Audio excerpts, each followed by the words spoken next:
àti èdè gbígbédè lárugẹ nílẹ̀ Oòduà o àwa gangan ni bàbá. KOIKIMEDIA, KOIKIMEDIA, KOIKIMEDIA, we bringing the world closer to your doorstep. They never sabi wetin we carry for her, but e dey move closer before dem go sabi. I said they never know wetin we carry for body, but e dey move closer before dem go sabi. ọ̀kín lọ lọ́jà ẹyẹ ìníhùn ló ló lajú. ẹyẹ tó dorí kodò bí àdán ọ̀pẹ̀jẹ̀ lẹ́nu. ká ṣiṣẹ́ fún ilẹ̀ bàbá wa, ká ṣiṣẹ́ fún ìlú bàbá wa, ká jùmọ̀ sowọ́pọ̀ ká lè tó Odùduwà ga. Odùduwà kò bá lè gbé wa. ọmọ Odùduwà ṣe gírí ẹ dìde fún ẹ̀tọ́ adúláwọ̀ ká lè jọ jùmọ̀ gbé délẹ̀ ìlérí ká wálé gba ògo ilẹ̀ wa, ká ṣiṣẹ́ ká lè jọ gbàdé ká lè gbàdé adé adúláwọ̀ àwa ní mọ̀lẹ̀ tí yóò tàn káàkiri. pé ọmọ Odùduwà ni wá. KOIKIMEDIA àwa là ń gbé tó lárugẹ. ètò tó pọ̀jù owó tiwa mọ́ ni. kásá ẹgbẹ́ polówó ọjà wá kájé bùgbà yín jẹ. ètò tó pọ̀jù owó tiwa mọ́ ni. à ń gbé tó lárugẹ à ń gbàsà lárugẹ. ètò tó pọ̀jù owó tiwa mọ́ ni. news and sports ẹ máa rí gbọ́. ètò tó pọ̀jù owó tiwa mọ́ ni. ọmọ Ìjẹ̀bú alárẹ̀ mi ló ní kí n máa ké tantan. KOIKIMEDIA ọ̀rọ̀ lágbájúmọ̀ mi o máa bá ṣẹ̀rẹ̀ lọ o. ọmọ Yorùbá nìyẹn ọmọ Yorùbá tata o. à ń gbádùn rẹ ọmọ Ìjẹ̀bú alárẹ̀ mi ṣẹ́yìn ló máa fi dìbò tẹ̀ mọ́lẹ̀ o. ẹ̀yin lọ́mọ onígbò máa ń dé máa dé, ẹ̀yin lọ́mọ onígbò máa wọ̀ o. Igbó máa wọ̀ gájòjì ò gbọ́dọ̀ wọ̀, àjòjì tó bá wọ̀ bẹ́ẹ̀ á dẹ̀dẹ̀ ní ẹbọra. ẹ̀yin lọ máa náwó kóyìnbó tó dé, ìgbà tó yìnbó dé o owó náà dẹ́ tún pọ̀ sí o. KOIKIMEDIA ṣàwa ní bàbá. KOIKIMEDIA àwọn ní bàbá. KOIKIMEDIA àwọn ní bàbá. àdáńtọ́ àtúnpèrègèdè. KOIKIMEDIA àwọn ní bàbá. àwa là ń gbé tó lárugẹ jẹ́ ká jọ gbọ́ o. KOIKIMEDIA àwọn ní bàbá. àtúnjà fẹ́tọ̀ ilẹ̀ wa fẹ́tọ̀ ilẹ̀ Yorùbá. KOIKIMEDIA àwọn ní bàbá. ọmọ Oòduà ni wá o tọkàntọkàn. KOIKIMEDIA àwọn ní bàbá. ikú tí ó ṣe bí lébi òsì àdìmú bàbá iyọ. KOIKIMEDIA àwọn ní bàbá. we bring you work closer to your doorstep. KOIKIMEDIA àwọn ní bàbá. afẹ́fẹ́ tó ń fẹ́ o tó ń kan kí oko lára ni. KOIKIMEDIA àwọn ní bàbá. àpèrègèdè Olódùmarè ló fún wa ṣe. KOIKIMEDIA àwọn ní bàbá. gbogbo ayé ẹ gbọ́ àwa ní bàbá o. KOIKIMEDIA àwọn ní bàbá. ẹ máa bọ̀ wá ẹ gbé polówó ọjà yín wá o. KOIKIMEDIA àwọn ní bàbá. Odùduwà la gbé dání òtítọ́ la gbé dání. KOIKIMEDIA àwọn ní bàbá. a kì í sọ̀dálẹ̀ a kì í sọdí kẹta. KOIKIMEDIA àwọn ní bàbá. àdúró tán a tún pèrègèdè. KOIKIMEDIA àwọn ní bàbá. KOIKIMEDIA we bring you work closer to your doorstep.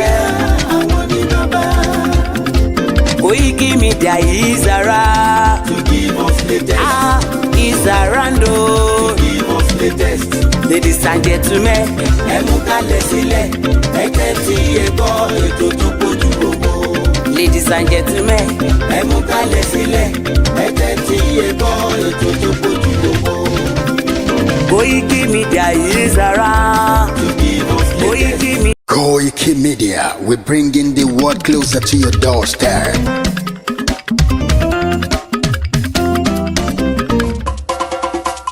jáde wá ẹ jáde wá ẹ jẹ́ ká lọ kọ́nà sọ̀rọ̀ sókè lọ́dẹ̀ yóò fòmìnira wa.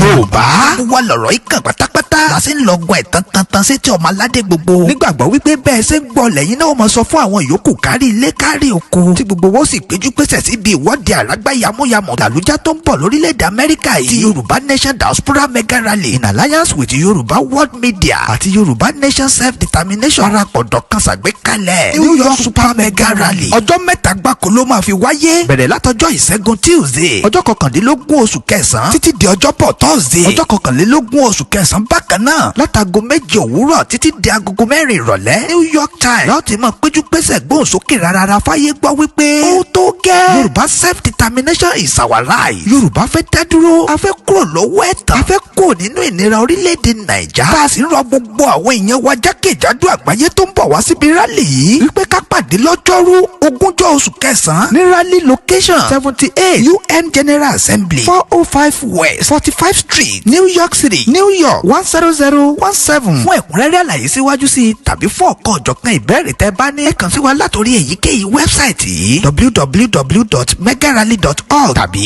www.yorubaworldmedia.com ó sì lè jẹ́ www.ysdm.org bákan náà ni ẹ lè pè tàbí kẹ́ fi àtẹ̀jíṣẹ́ sọwọ́ sí Prophet Ayọ̀délé Ológunlolúwa lórí +1 803 846 1116 Mrs Jùmọ̀kẹ́ Ògúnléyẹ lórí +1 347 703 7819 Dr Sabi lórí +447 440 715 542 Mr Gani Alágbàlá lórí +1 713 875 3339 KOIKIMEDIA lórí +447 594 050 979 Ìyálóde YSDM lórí +447 442 177 677 Mr Abiodun Òjó lórí +1 347 301 8360. ẹ má gbàgbé wípé a fẹ́ kí gbogbo ènìyàn tó bọ̀ lágbàáyé ti wà ní sẹpẹ́sẹpẹ́ ní venue lọ́jọ́ Wednesday 20 oṣù kẹsàn-án lọ́jọ́ tó jẹ́ D-Day gan láti sọ fún gbogbo ayé wípé ó tó gẹ́.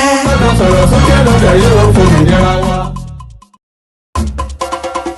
ẹ jáde wá ẹ jáde wá ẹ jẹ́ ká lọ kọ́nà sọ̀rọ̀ sókè lọ́dẹ̀ yóò. yàtọ̀ sí pé mò ń ṣe òṣèlú àjà fún ẹ̀tọ́ ọmọ ènìyàn ni mí.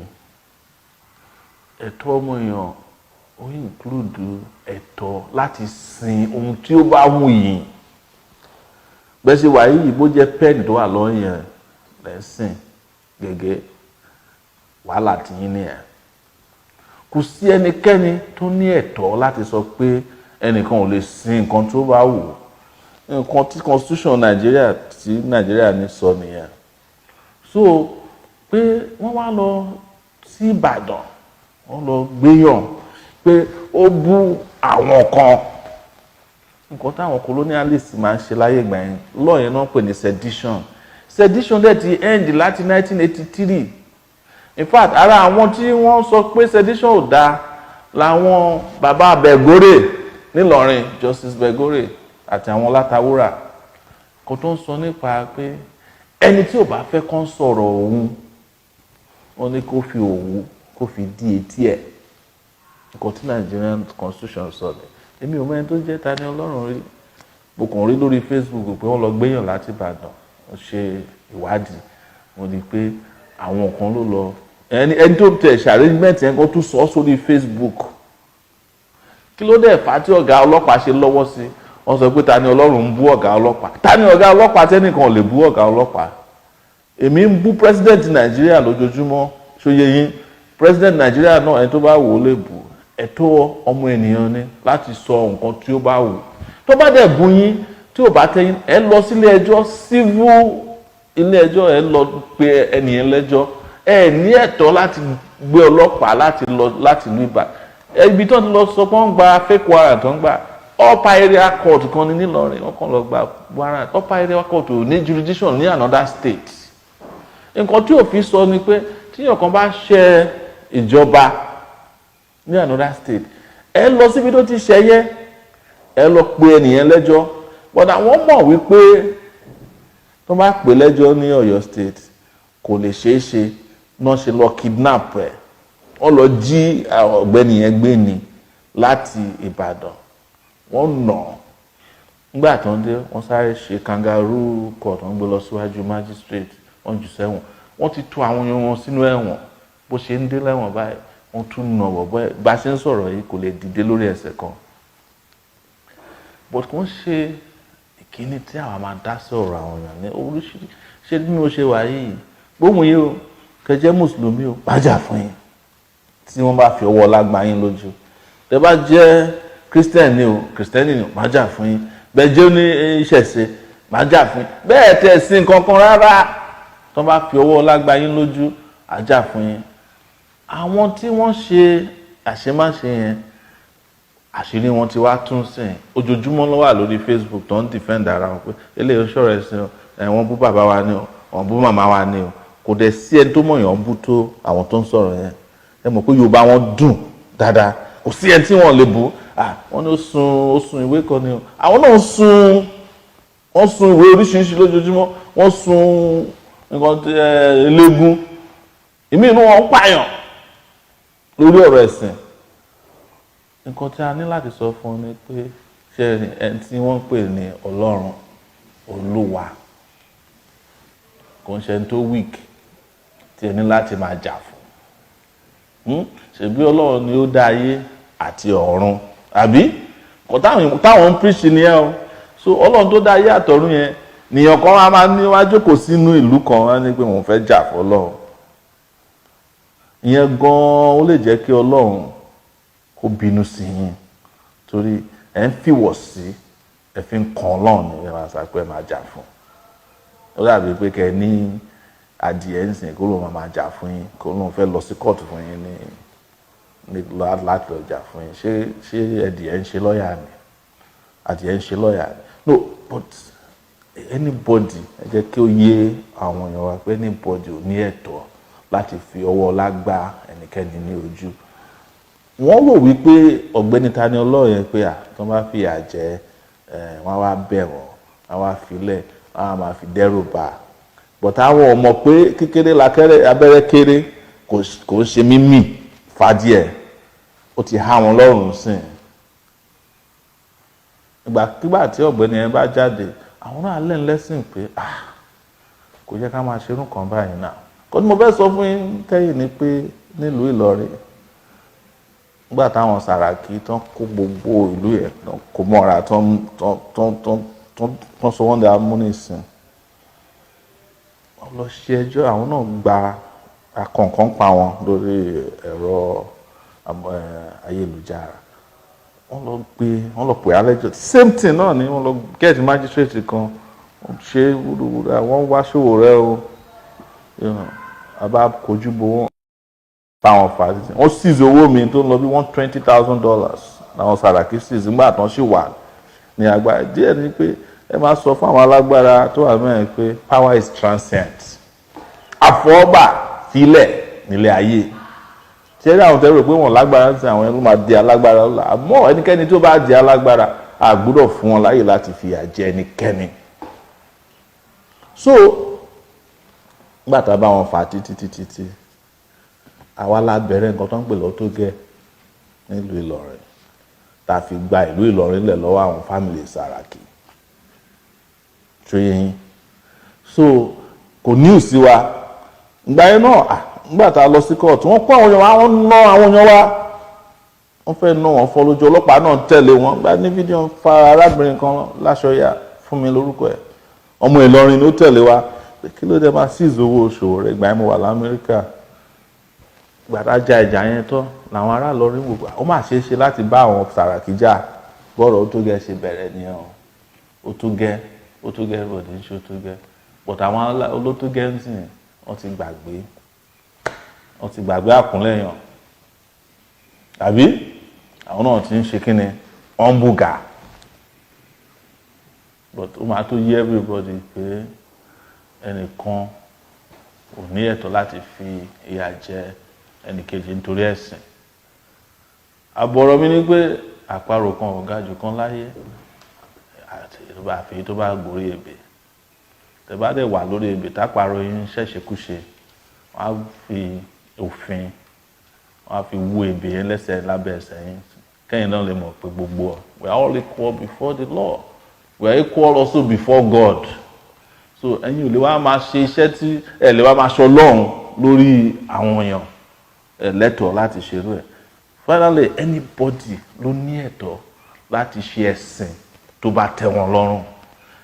Tani Ọlọ́run tó ń sọ yìí is a Muslim. Mùsùlùmí ni. So Mùsùlùmí oppressing Mùsùlùmí. Ẹ lè sọ pé bí a kò ṣe Mùsùlùmí but orúkọ Mùsùlùmí ló sì ń jẹ́. Ó mọ Quran. Ó dẹ̀ tún ṣe ìṣẹ̀ṣe.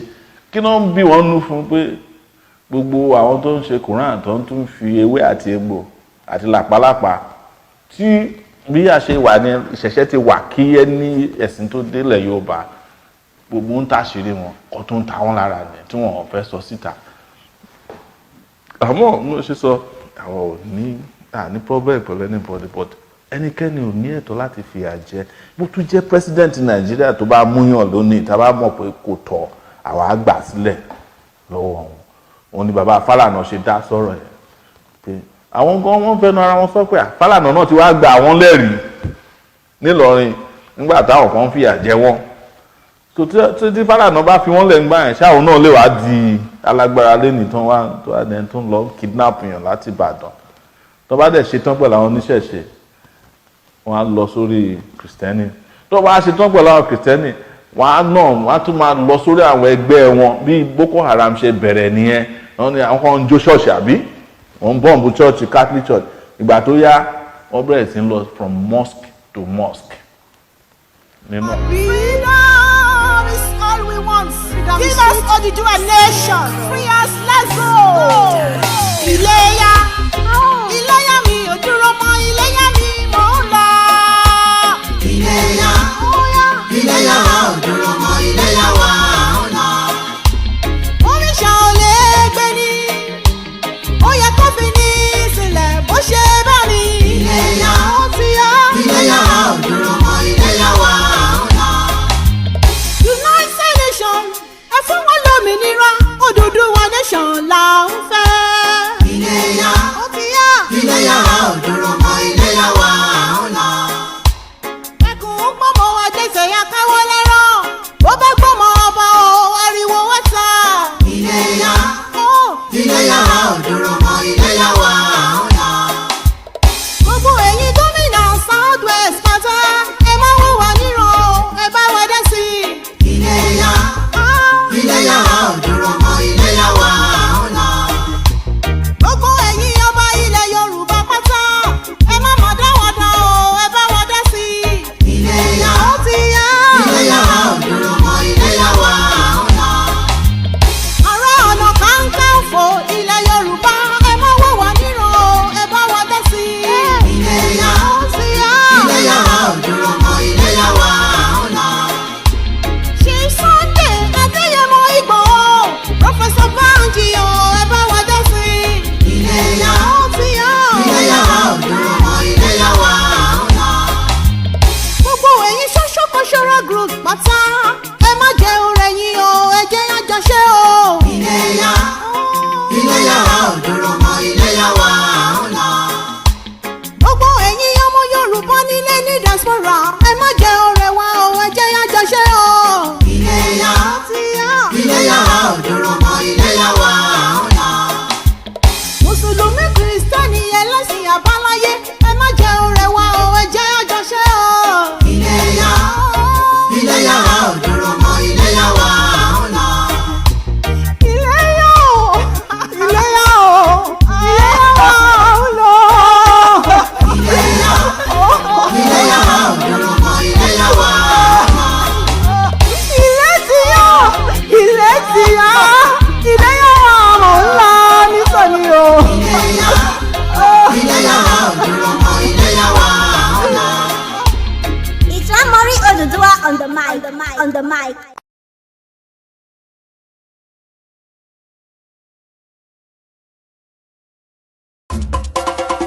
Ẹ jáde wá, ẹ jáde wá, ẹ jẹ́ ká lọ kọ́nà sọ̀rọ̀ sókè lọ́tẹ̀ yóò fòmìnira wa. Yorùbá wà lọ̀rọ̀ ìkàn pátápátá la ṣe ń lọ́gun ẹ̀ tán sétí ọmọ aládé gbogbo nígbàgbọ́ wípé bẹ́ẹ̀ ṣe ń gbọ́ lẹ́yìn náà mọ̀ sọ fún àwọn yòókù kárí ilé kárí oko tí gbogbo wọn sì péjú pésẹ̀ síbi ìwọ́de àrágbá yamuyamu làlújá tó ń bọ̀ lórílẹ̀‐èdè Amẹ́ríkà yìí ti Yorùbá Nation Diaspora Mega Rally in alliance with Yoruba World Media àti Yorùbá Nation Self-Determination parapọ̀ dọ̀kan ṣàgbékalẹ̀ New York Super Mega Rally ọjọ́ mẹ́ta gbáko ló máa fi wáyé bẹ̀rẹ̀ látọjọ́ ìṣẹ́gun Tuesday ọjọ́ kọkàndínlógún oṣù kẹsàn-án títí di ọjọ́bọ̀ Thursday ọjọ́ kọkànlélógún oṣù kẹsàn-án bákan náà látago 7 òwúrọ̀ títí di agogo 4 ìrọ̀lẹ́ New York Times láti máa péjú pésẹ̀ gbóhùn sókè rárá fáyé gbọ́ wípé ó tó gẹ́ Yorùbá Self-Determination is our right Yorùbá fẹ́ dá dúró a fẹ́ kúrò lọ́wọ́ ẹ̀tàn a fẹ́ kúrò nínú ìnira orílẹ̀-èdè Nàìjà bá a sì ń rọ gbogbo àwọn èèyàn wa jákèjádò àgbáyé tó ń bọ̀ wá síbi rálì yìí wípé ká pàdé lọ́jọ́rú 20 oṣù kẹsàn-án ní rally location 78 UN General Assembly 405 West 45 Street New York City New York 10017 fún ẹ̀kúnrẹ́rẹ́ àlàyé síwájú sí i tàbí fún ọ̀kan ọ̀jọ̀kan ìbéèrè tẹ́ bá ní ẹ kàn sí wa látòrí èyíkéyìí wẹ́bsáìtì yìí www.megarally.org tàbí www.yorubaworldmedia.com ó sì lè jẹ́ www.ysdm.org bákan náà ni ẹ lè pè tàbí kẹ́ fi àtẹ̀jíṣẹ́ sọwọ́ sí Prophet Ayọ̀délé Ológunlolúwa lórí +1 803 846 1116 Mrs Jùmọ̀kẹ́ Ògúnlẹ́yẹ lórí +1 347 703 7819 Dr Sabi lórí +447 440 715 542 Mr Gani Alágbàlá lórí +1 713 875 3339 KOIKIMEDIA lórí +447 594 050 979 Ìyálóde YSDM lórí +447 442 177 677 Mr Abiodun Òjó lórí +1 347 301 8360. ẹ má gbàgbé wípé a fẹ́ kí gbogbo ènìyàn tó bọ̀ lágbàáyé ti wà ní sẹpẹ́sẹpẹ́ ní venue lọ́jọ́ Wednesday 20 oṣù kẹsàn-án lọ́jọ́ tó jẹ́ D-Day gan láti sọ fún gbogbo ayé wípé ó tó gẹ́. kọ́nà sọ̀rọ̀ sókè lọ́tẹ̀ yóò fòmìnira wa. ẹ jáde wá ẹ jáde wá ẹ jẹ́ ká lọ kọ́nà sọ̀rọ̀ sókè lọ́tẹ̀. wọ́n lọ lọ Nàìjíríà lọ sunkún ẹ̀rí bẹ́ẹ̀ gbọ́ Nàìjíríà tó fẹ́ ní education tó fẹ́ ní health infrastructure wọ́n fẹ́ ní ohun kan náà fẹ́ ní ẹ̀wá náà fẹ́ ní bọ́ọ̀lù ẹ̀ sunkún ìran rẹ nígbà yìí gbogbo kọ́ọ̀pù tí ẹ gbà ìwé lẹ́nu wọn ní.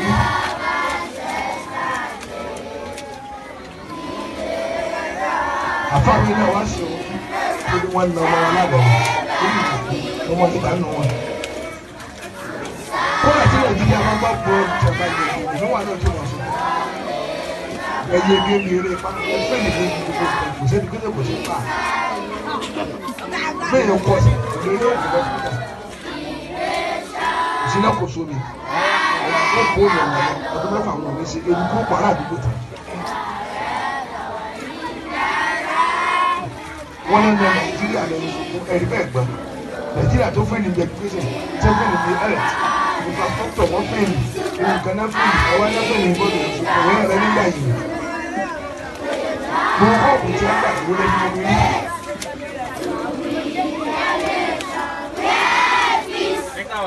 àfáàmì náà wá sí wọn lórí wọn ní ọmọ wọn lábẹ́ ọmọ ìdánù wọn. kọ́lá tí Nàìjíríà máa gbà bọ́ọ̀lù tí a yìí ìlú wà lẹ́jọ́ wọn sí. ẹyẹ gémi eré pa ẹfẹ́ lè níbi gbogbo nǹkan kò sẹ́ni kí ló kò sí pa. bẹ́ẹ̀ yóò pọ̀ sí kò lè rí òkú lọ sí ìgbà. ìṣẹ̀lẹ̀ kò sóni wọ́n bóòlù ọ̀nà lọ ọdún mẹ́fà wọn ò ní ṣe ewu kó pàrọ̀ àdúgbò. wọ́n lọ Nàìjíríà lọ sunkún ẹ̀rí bẹ́ẹ̀ gbọ́ Nàìjíríà tó fẹ́ ní education tó fẹ́.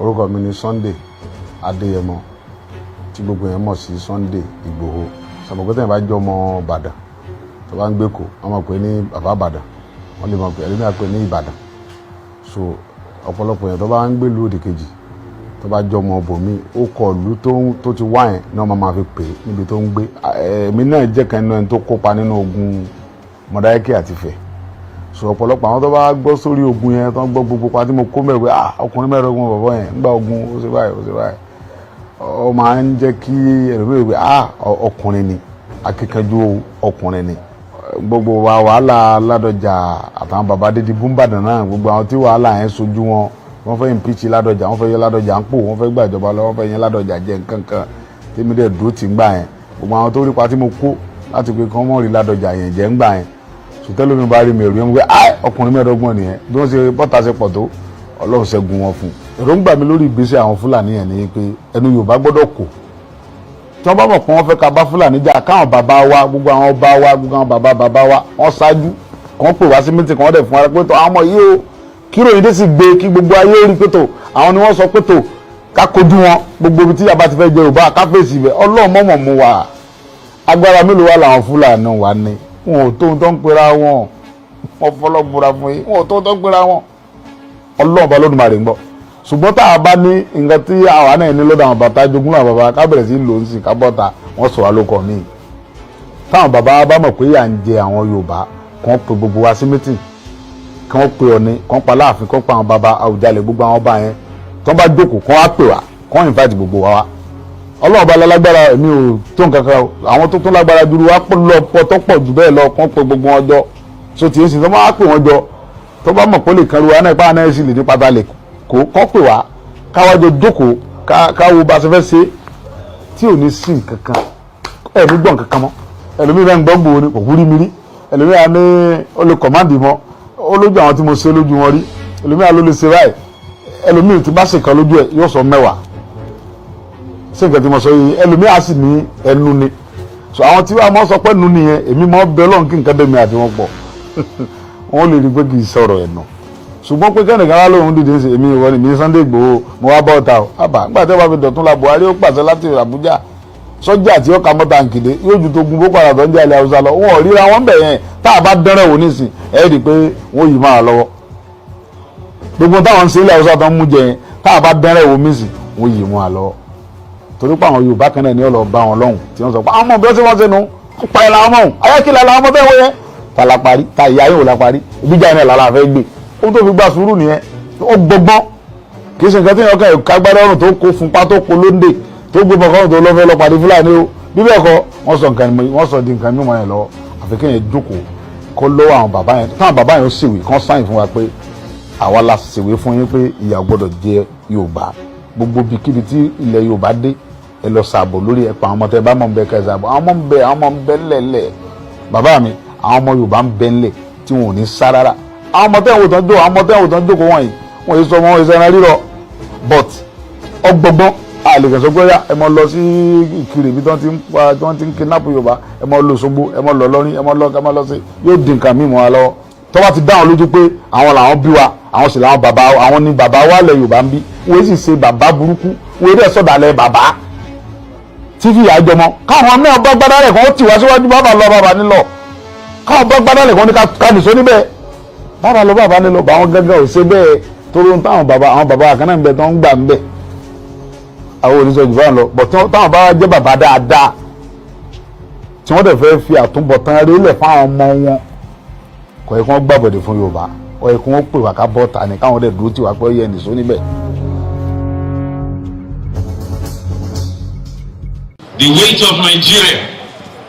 The weight of Nigeria is not the weight that any normal, ordinary human being can carry, except with the help of Almighty Allah. It is evident, therefore, that the Almighty Allah is with our president. He is carrying the weight for him. The weight of Nigeria is not the weight that any normal, ordinary human being can carry, except with the help of Almighty Allah. It is evident, therefore, that the Almighty Allah is with our president. He is carrying the weight for him. The weight of Nigeria is not the weight that any normal... Now we have faced such level of oppressiveness in our land, such level of frustration in our land, such level of suppression, where in one segment of the nation, blood will flow like water. Killings and killers will arrive, level a whole village overnight. In some cases, they will own up that they are the ones who did it for the sake of whatever reasons they claim.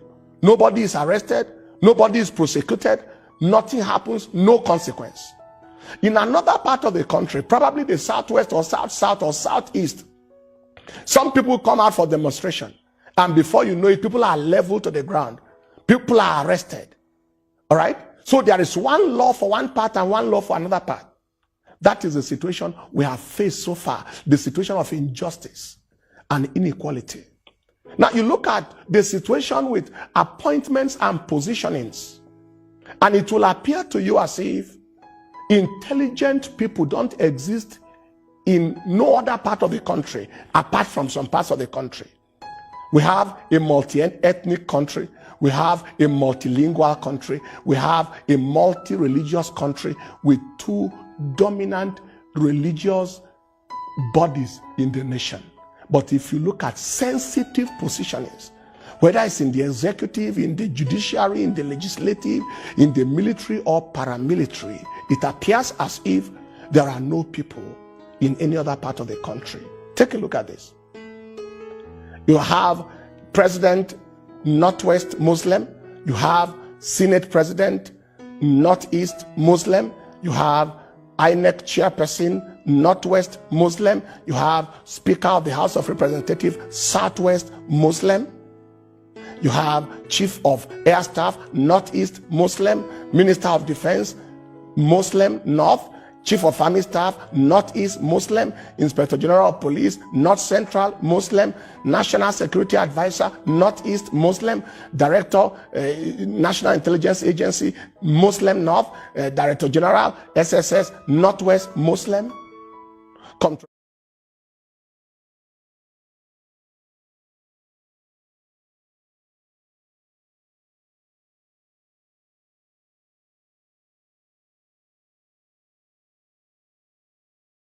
The weight of Nigeria is not the weight that any normal, ordinary human being can carry, except with the help of Almighty Allah. It is evident, therefore, that the Almighty Allah is with our president. He is carrying the weight for him. The weight of Nigeria is not the weight that any normal, ordinary human being can carry, except with the help of thinking about how we've been having this conversation about the unity of Nigeria. And I reflect back at some of the prominent statements made by some of our founding leaders. And I feel that probably this will help us to have a conversation on the Nigerian unity. I just brought four, not to bore you. First, and I quote, not my statement, Nigeria is not a nation.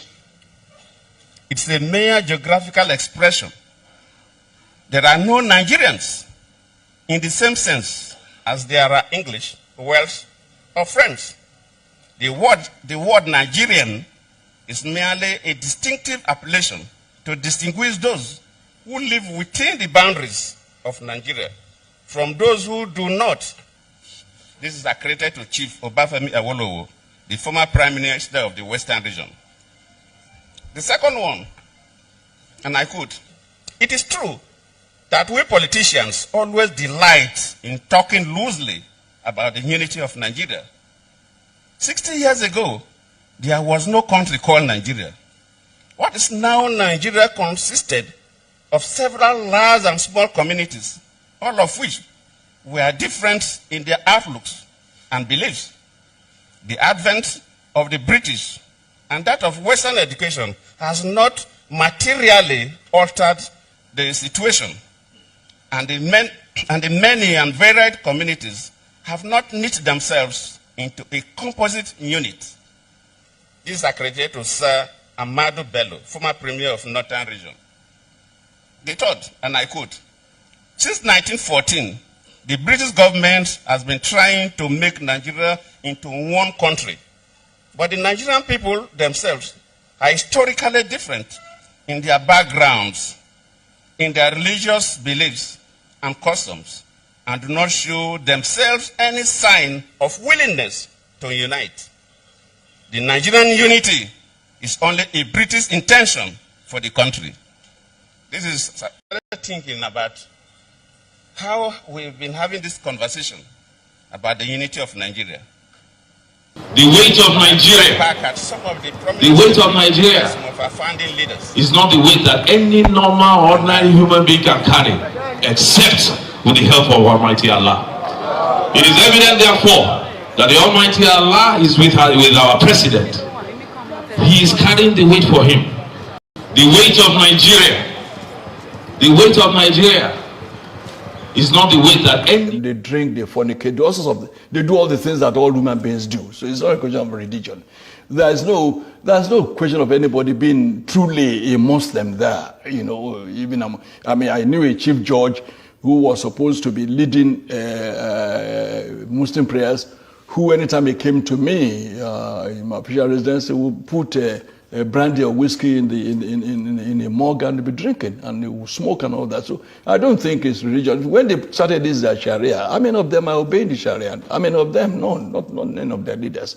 So it's not religion per se, but they use religion to deceive people and say, Hausas were not Muslims at all. So they say, well, let's give you a superior religion, we'll give you Islam.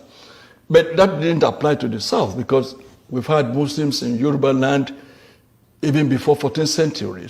So truly what we are fighting against, or what is going on, is clash of culture. And civilizations. And civilizations. That's right. Not really the Fulani versus the Igbo, or the Fulani versus the Yoruba. No. It's clash of civilizations. Yes, clash of civilizations and clash of cultures. Yes, you're right. That means we have not really integrated as a people. Never. We have never been. So the word the Nigerian people is a fallacy. Is that what you're saying? Yes. Because, again, in those days, you will say, there have always been Igbo markets, Hausa markets in Enugu. There have always been Sabos in Shagamu. But those Sabos were occupied by Hausas. Hausas are peaceful people. We traded in Kola North. We did even the few Fulanis that came with them at that time, when you had a Sabo in Shagamu or in Ibadan here, they would still look for one Fulani man and make him their Seriki. How did the Hausa accept they were subdued. They were subdued. Despite their large number. Yes, they were subdued. Of course, they killed, they ruined, they extirpated their 7 kingdoms. They killed their 7 rulers and took over under the guise of religion. Another thing they used, they used the word corruption. Oh, your people are corrupt. We are saints. Your people are corrupt. They've always used the word corruption to deceive people. But the jihad is over. How come the Hausa man is yet to claim that Hausaness again? It's just now that the efforts we are making in the South have begun to yield fruits. You will be surprised to hear that now in Hausa land, we now have Hausa Christians. Never had that before. Never. You now have Middle Belt Forum that are saying we are not Northerners, we are Middle Belters. We are not Northerners. Don't call us Northerners. Now when you see a Jukum man or you see a Lantan man and you say you are Hausa or you are Fulani, he will be angry. He may even draw his dagger. Don't call me Fulani. I'm not Fulani. I'm not Hausa. What we did not know until recently is that when you call a Fulani man Hausa, he will be angry. He will say Banzani. Because he knows that I'm superior to Hausa. Can you say I'm Hausa? But before now, before Buhari came to establish his suzerainty over Nigeria, we lumped all of them together for Northerners. And like I wrote some 4 years ago, there's no North. There's no North that we used to know. The North is dead. There's nothing called North anymore. So there's a Fulani now standing on his own. He's standing on his own. There's no more North. If they try any war today, oh God of mercy. The kind of cohesion you had in the army, the military in 1966, will never happen again in this country, if there is a country at all. You will not find a Hausa soldier now, an Igbo soldier going to Enugu to kill a fellow Igbo. You will not even find an Igbo soldier coming to Ibadan to kill a Yoruba man, or a Yoruba soldier going to Enugu to kill an Igbo man. It will not happen again. So the Lantan people, the Benue people will never ever allow themselves to be used by any Fulani mischief maker. So if I'm getting you right, your argument is that the Fulani hegemony has been broken. Dead. If the Fulani hegemony has been broken, yes, does it mean that the social structure of Nigeria is about to witness a very hard hit that will lead to a new Nigeria. Yes, for those who I agree with you to the extent of the fact that there are still some people who want a Nigeria, a group that I don't belong to. But for such people, yes, with the weakening of Fulani hegemony, there could be a Nigeria that will integrate the Suba Fulanis, the town Fulanis, and still reconstruct, rebuild, and then have a Nigeria that should be. But I, as a person, as Tola Adeni, believe that it will take probably 1,000 years to change the mindset of a Fulani person whose philosophy is kill, maim, rape, send away people from their land and let me occupy it. That is the bush Fulani. It is the bush Fulani. Not the town Fulani. Not the town Fulani. And the town Fulani is more in number. No! The town Fulani is less than 1%. How did you get that figure? Oh, go and find out. Let them allow. Let them allow. It says, "Oh, the town Fulani, they're very few. The ones who have in Abuja, or the few that dot spaces in Sokoto." I'm sure that you know that Sokoto, as we speak, is not a Fulani. It's not a Fulani town. Is it not? No, that's a mistake we make. Zamfara is not a Fulani town. There are more houses in Zamfara than Fulani. There are more houses in Kano than Fulani. But the Fulani govern. They are in town. They are in charge. Yes, so it's their town. Yes. By subterfuge, by cunning, by crookedness, by all sorts of gimmickry. Or by integration. Not integration. By intimidation. And I said they are politically savvy. What they did to the rest of Nigeria, when they realized that the Fulani in the military, they could no longer use the military to retain power indefinitely.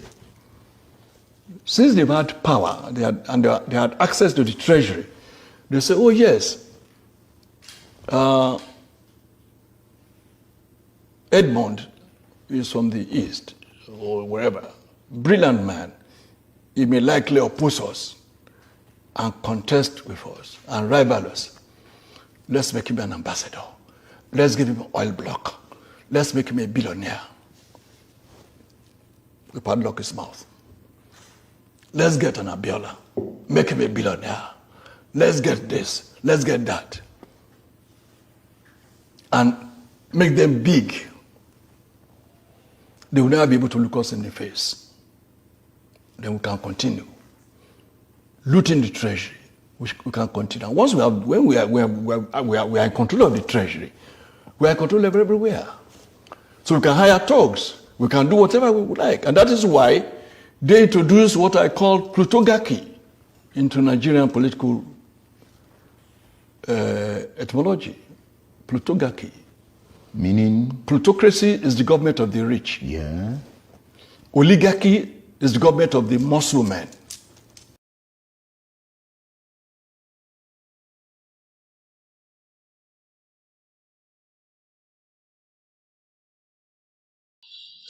Mukibugwa, we're still waiting for signal all the way from ILORIN into under broadcast Wadroni. Mukiwa pe aku ọjọ́ tuntun adesiku oṣù tuntun náà. Andro de live transmission láti court case ti Tani Olohun tí ó máa wáyé lénìí bí gbogbo wa ti ṣe mọ̀ pé èní ni wọ́n ní kí wọ́n padà wá sí ilé ẹjọ́. Bí a ṣe ń dúró de transmission láti KOIKIMEDIA team tó ń bẹ ní ìlú Ìlọrin tí wọ́n ti débẹ̀. Àmọ́ bí a fún ìdí kan àbí ìdí kejì ni kò tí jẹ́ kí transmission yẹn kó tayọ láti bẹ̀. Nígbà táì rẹ̀ tí rí transmission, ìntàlẹ̀ṣe náà ni pé ká máa fi àwọn oríṣiríṣi tí ó jẹ́ ọ̀rọ̀ kájọ máa fi tóra wa. but nígbà tá àìtí retransmission bí a ṣe lè rí ẹni tó jẹ́ correspondent wa. Hello. A wà lórí live fún mi ní kí ni latest development. Èyí tó bá jẹ́ kó sọ ni kó sọ, má sọ ọ̀rọ̀ tí kò bá yẹ kó sọ. Go ahead, àwọn èèyàn ń gbọ́ ẹ.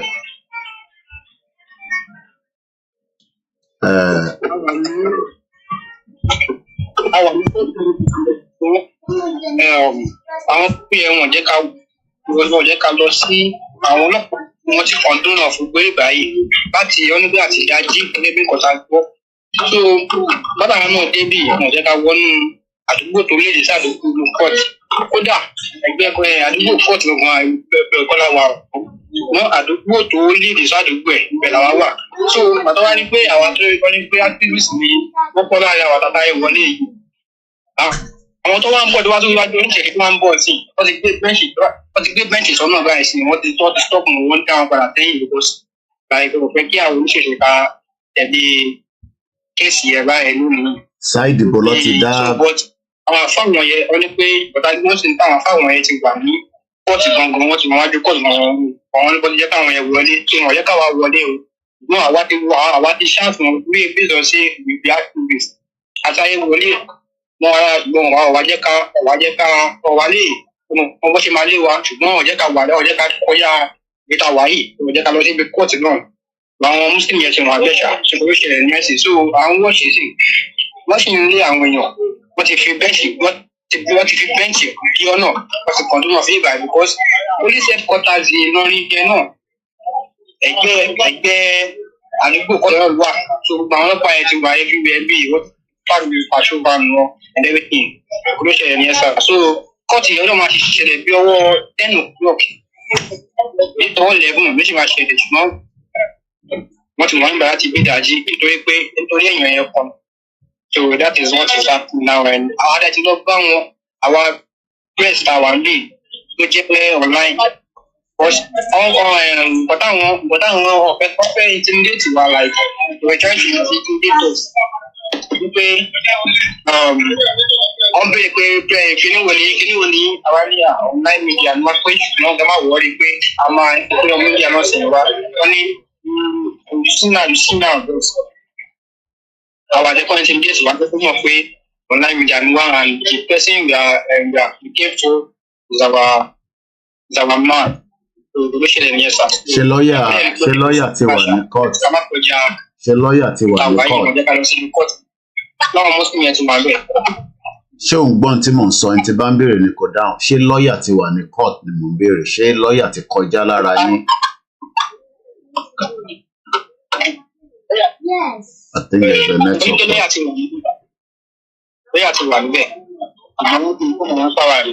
So ó sì di aago 10 kan tó bẹ̀rẹ̀ court case tí bá gbọ́ ẹ dáadáa.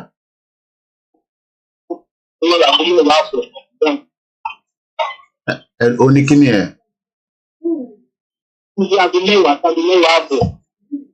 Alright, so that means pé a máa ní láti end the broadcast if tó bá ṣe di aago 10 ọ̀nà ṣì jẹ́ nìyẹn so and hold the transmission láti bíbá títí di aago 10. Ìwọ ló sọ pé ó fẹ́ go live so impression tí ó fún mi ni pé ẹ ti wà steady. Báwo ni àwọn èèyàn tó wá from both sides báwo ló ṣe pọ̀ sí láwọn tí ẹ ti rí at least ilẹ̀ ti mọ́ nísìn láago 9? Àwọn tá a ti wà ní ìlú Ìlọrin lánàá a pọ̀ lọ́pọ̀ yanturu. Oh, more need video. More need video. Àwọn táwọn wá àti wá sáré wá báwọn àti wá ìgbà yìí. So àwọn kókò tó wá ń padà ẹṣẹ̀ wà ń padà bọ̀ sí wọ́n ti lé wọn ojú máa pọ̀. Òfẹ́ ká wọlé ṣẹ̀ṣẹ̀ wá sí ìlú. Wọ́n ti láti ìyá wọn lọ sọ fún wa pé ọtọ́ ń tìtọ̀ fáwọn àṣetọ́pa fáwọn nǹkan tí ọlọ́pàá ẹ̀kan sọ fún wa nìyẹn. Ṣùgbọ́n àwa ti kọ́kọ́ wá ìgbà yìí kò tákò ṣá fún bẹ̀rẹ̀ ẹ̀sà àpò. Àwọn tá a wá àkóso so àwọn ọdẹ náà kò ṣe ń bọ̀ láti kò so wọ́n ti wà nígbàdàn wọ́n ṣe ń bọ̀ lọ́nà so tó ṣẹlẹ̀ ní ẹ̀sà so nítorí nǹkan tí wọ́n lè ti jẹ́ ká mọ̀ ni pé nǹkan táwọn èèyàn tó wá ìgbà tó yẹ ká mọ̀ ni pé nǹkan tó fà á tí àwa ìṣúra pọ̀ ní ìsìn ni pé nítorí intimidation tó ṣẹlẹ̀ ní ọ̀sẹ̀ méjì sẹ́yìn nígbà tí kóòtù yẹn wáyé nígbà náà lọ́hùn tí àwọn arábí fi ń pariwo ara wa gbà kíníkan kan tí àwọn èèyàn wa tó wá fífi tó wá fi máa ń rò so kíní ẹ̀ lọ́nà kọ́ọ̀tù àtúnṣe àtúnṣe àwọn náà fi mobilize bí. gẹ́gẹ́ bá ti mọ̀ kúrò ní Monday nínú ọjọ́ ajé oníkálukú fi iṣẹ́ rẹ̀ lẹ̀ arákùnrin yìí wọ́n ti fọwọ́ lágbára ojú àgbọ̀dọ̀ gbà so nǹkan táwọn èèyàn ṣe ni pé àwọn máa pọ̀ lórí yẹn so títí aago 10 wọ́n mọ̀ pé àwọn àmọ̀kọ́ tó máa padà ṣẹlẹ̀ because kí kọ́ọ̀tì bá parí kò sí náà ní bó ṣe jẹ́ bó jẹ́ táwọn láti ṣe náà bí wọ́n ti ṣe ẹ̀márí àwọn èèyàn tó máa jáde so a máa ṣe mẹ́sàn-án máa ṣe fíìmù yẹn náà so ló ṣẹlẹ̀ ní ẹ̀sà. Alẹ́ yìí lọ ẹ ṣe fún reportage yẹn thank you so much. Òun ni a ti gbọ́ láti Ìlọrin nígbà tí kò tí ì sí probability pé a máa gbọ́ ju tí a ti gbọ́ lọ nísìn èyí tí a lè sọ ni pé tó bá tún di aago 10 transmission ni a padà wá but for now nígbà tí a ti rí transmission a lè hold the transmission láti UK níbi tí a ti ń gbé èyí tó kù nínú transmission on behalf of our reporter ní on the ground. Reporter wa ti wà nísàlẹ̀ èyí tí ó bá jẹ́ kó tó wa létí àti èyí tó yẹ kó tó wa lójú wá jẹ́ kí a mọ bó ṣe ń lọ. Àmọ́ ní wákàtí tí a dé báyìí a máa mú ètò eléyìí wá sísàlẹ̀ nígbà tí a tún máa dúró fún more update láti court case between the state and the Tani Olohun pẹ̀lú gbogbo bó ṣe ń lọ nísàlẹ̀ lọ́hùn. KOIKIMEDIA ni orí ètò tí ẹ ti ń gbọ́ wa kétékété káàkiri. Bó bá di aago 10 nígbà tí a bá rí signal a máa tún mú ètò yìí wá. Mo kí gbogbo wa pé a kú ọjọ́ ajé àṣekínni arí èmi àti yín kí ọba Elédùmarè kó túbọ̀ máa fi ìṣọ́ ẹ̀ kó máa fi ṣọ́ èmi kó máa fi ṣọ́ ìwọ.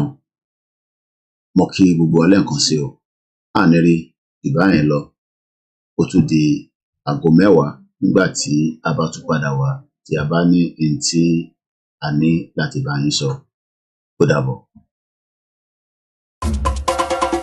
ẹ jáde wá ẹ jẹ́ ká lọ kọ́nà sọ̀rọ̀ sókè lọ́sẹ̀ yìí ó fòmìnira wa. Yorùbá wà lọ̀rọ̀ ìkàn pátápátá la ṣe ń lọ́gùn ẹ̀ tán sétí ọmọ aládé gbogbo nígbàgbọ́ wípé bẹ́ẹ̀ ṣe ń gbọ́ lẹ́yìn náà mọ̀ sọ fún àwọn yòókù kárí ilé kárí oko tí gbogbo wọn sì péjú pésẹ̀ síbi ìwọ́de àrágbá yamuyamu làlújá tó ń bọ̀ lórílẹ̀‐èdè Amẹ́ríkà yìí ti Yorùbá Nation Diaspora Mega Rally in alliance with Yoruba World Media àti Yorùbá Nation Self-Determination parapọ̀ dọ̀kan ṣàgbékalẹ̀ New York Super Mega Rally ọjọ́ 3 gbáko ló máa fi wáyé bẹ̀rẹ̀ látọjọ́ Ìṣẹ́gun Tuesday ọjọ́ 19 oṣù kẹsàn-án títí di ọjọ́bọ̀ Thursday ọjọ́ 21 oṣù kẹsàn-án bákan náà látago 7 òwúrọ̀ títí di agogo 4 ìrọ̀lẹ́ New York Times láti máa péjú pésẹ̀ gbóhùn sókè rárá fáyé gbọ́ wípé ó tó gẹ́ Yorùbá Self-Determination is our right Yorùbá fẹ́ dá dúró a fẹ́ kúrò lọ́wọ́ ẹ̀tàn a fẹ́ kúrò nínú ìnira orílẹ̀-èdè Nàìjà tá a sì ń rọ gbogbo àwọn èèyàn wa jákèjádò àgbáyé tó ń bọ̀ wá síbi rálì yìí wípé ká pàdé lọ́jọ́rú 20 oṣù kẹsàn-án ní rally location 78 UN General Assembly 405 West 45 Street New York City New York 10017 fún ẹ̀kúnrẹ́rẹ́ àlàyé síwájú sí i tàbí fún ọ̀kan ọ̀jọ̀kan ìbéèrè tẹ́ bá ní ẹ kàn sí wa látòrí èyíkéyìí wẹ́bsáìtì yìí www.megarally.org tàbí www.yorubaworldmedia.com ó sì lè jẹ́ www.ysdm.org bákan náà ni ẹ lè pè tàbí kẹ́ fi àtẹ̀jíṣẹ́ sọwọ́ sí Prophet Ayọ̀dé Délé Ológunlolúwa lórí +1 803 846 1116 Mrs Jùmọ̀kẹ́ Ògúnlẹ́yẹ lórí +1 347 703 7819 Dr Sabi lórí +447 440 715 542 Mr Gani Alágbàlá lórí +1 713 875 3339 KOIKIMEDIA lórí +447 594 050 979 Ìyálóde YSDM lórí +447 442 177 677 Mr Abiodun Òjó lórí +1 347 301 8360. ẹ má gbàgbé wípé a fẹ́ kí gbogbo ènìyàn tó bọ̀ lágbàáyé ti wà ní sẹpẹ́sẹpẹ́ ní venue lọ́jọ́ Wednesday 20 oṣù kẹsàn-án lọ́jọ́ tó jẹ́ D-Day gan láti sọ fún gbogbo ayé wípé ó tó gẹ́. sọ̀rọ̀ sókè lọ́sẹ̀ yìí ó fòmìnira wa. KOIKIMEDIA, we're bringing the world closer to your doorstep.